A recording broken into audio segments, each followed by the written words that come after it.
का उड़ता हुआ आ रहा था। ऐसे में महाराज की निगाह सीता के ऊपर थी और सीता की निगाह उस तिनके के ऊपर। माता सीता तिनके को देखकर सोच रही है कि अब मैं क्या करूं। इतने में ही दोस्तों वो तिनका उड़कर के खाने की थाली में गिर जाया और माता सीता को तो पसीने आ गए।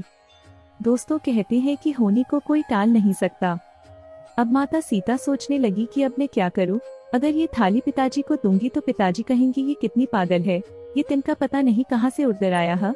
और अगर मैं वापस जाती हूँ तो पिताजी कहेंगे एक तो ये आई इतनी देर से है और अब पता नहीं क्या भूल गई है, क्या दोबारा लेने गई है। और तीसरी बात कि मेरे हाथ दोनों घिरे हुए, मेरे एक हाथ में तो थाली है और एक हाथ में जल का लोटा।